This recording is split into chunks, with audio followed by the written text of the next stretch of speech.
Welcome back to the channel, guys. It's time for another manga volume review.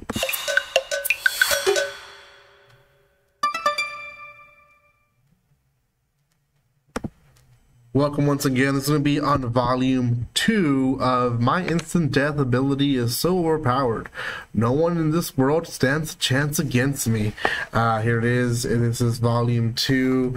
I did review volume 1 a few months ago, and it's actually a pretty good story. I really am enjoying it. He is a very overpowered character, but he definitely is holding back and learning that he can do different things. Now, before anything, guys, if you haven't done so by now, check out Yempress. Yempress is a great company that has been sending me copies. And through Yempress, there is various, I guess the umbrella of Yempress, there's various companies now united with them. Easy Press with webtoons, Yen On, their light novels, and also this company, J Novel Club. Now, J Novel Club has been a company for a while. Let me show you the actual logo right here. And they've been a company for a while. They've been, I want to say 90% online. I think they did publish some of their own stuff, but now that they're with Yempress, they're actually releasing a lot more stuff. So, yeah, give them some love. Give them some love. Check them out online. There's various places where you guys can buy their stuff. Finally, guys, if you want to support this channel, best way is by subscribing and by commenting and liking on this video. So make sure you're doing that. I do have quite a bit of volume reviews. Like I said, volume 1 is reviewed already, and other stuff that I'm reviewing here and there for you guys. Okay.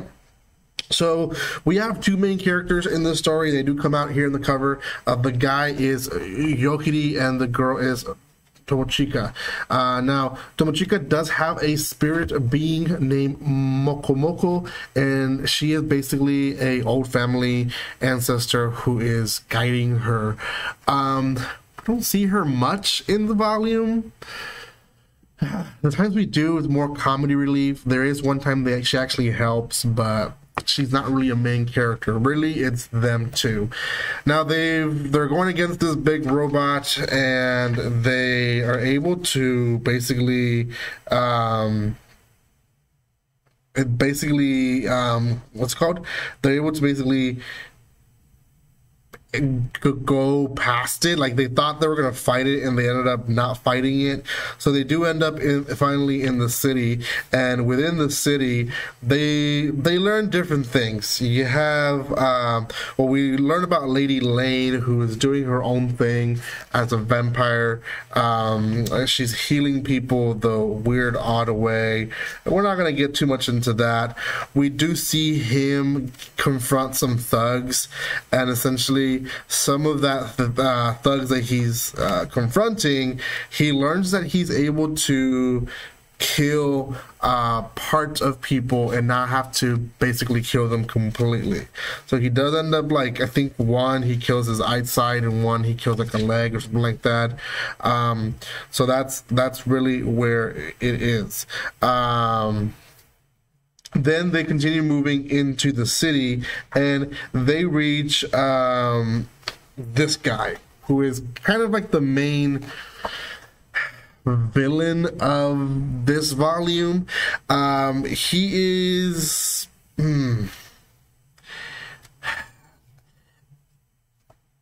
He is a character who got crazy with power. That's the best way to say it. So essentially, he has this power called the Dominator.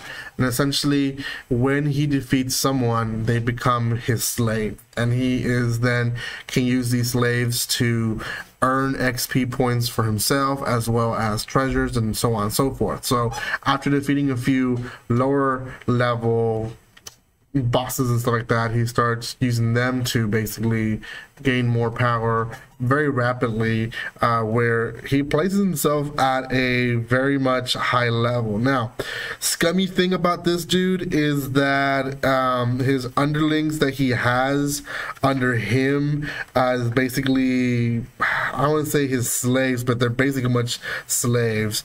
They're all girls, right? These are all girls, and they basically are under his command, and at the end of the day, they do act on their own will, because that's the whole reason why they're defeated. But they pretty much still have to follow his orders, as long as they're not breaking them.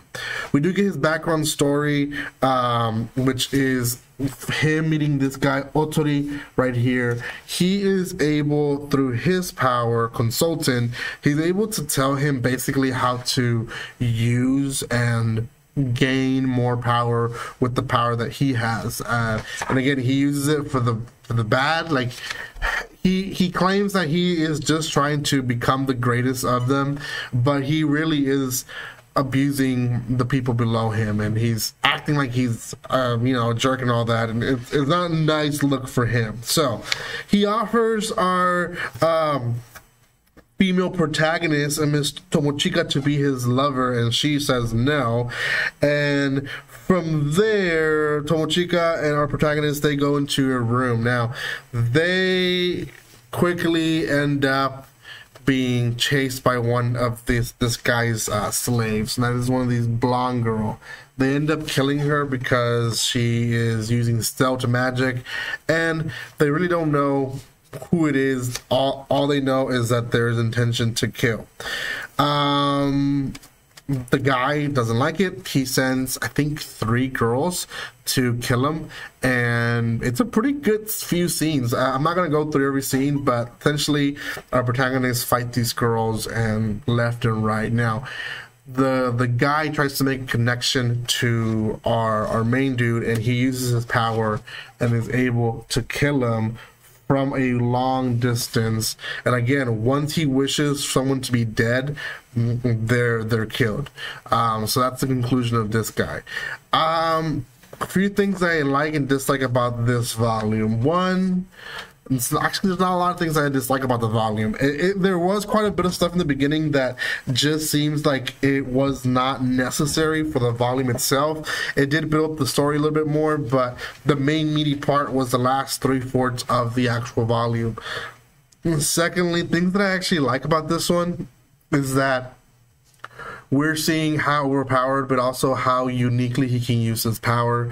And not a lot of people know about his power, so they don't know how to defend themselves. And there's a lot of jerks out there, like the one we saw in this volume, who are overusing their power, and because of it, he's basically defending it. Now, this is where I'm a little conflicted. The guy wasn't a full villain per se. He was trying to get at a higher level to be the one that becomes the hero and defeats the evil beings that are coming to the city. So yeah, he was building a kingdom under him and stuff like that, but I kind of feel like a lot of characters that we've seen in other series could easily be this character, right? They're reincarnated, they have this special power, it's a dominant power, and they start building their harem and stuff like that. And we watch series like that and we think, oh yeah, that's pretty cool. He's not the villain, he's the hero. So it almost feels like they put the hero of a different isekai as a villain in this volume. And I thought that was unique, but I don't know how to feel about it. Like, I honestly think that he didn't deserve to die. I didn't think he was the best person, but death, I think, was a little extreme. So yeah, it is what it is. I think they're playing with the idea, so we'll see what happens in Volume 3. For now, great series. Go check it out. Give some love to J Novel Club and Yum Press by providing this to me. I do appreciate that. Thank you again for your love and support, guys. Check out more other anime, manga, and light novel reviews in my channel. And guys, like always, don't be strangers. See you guys.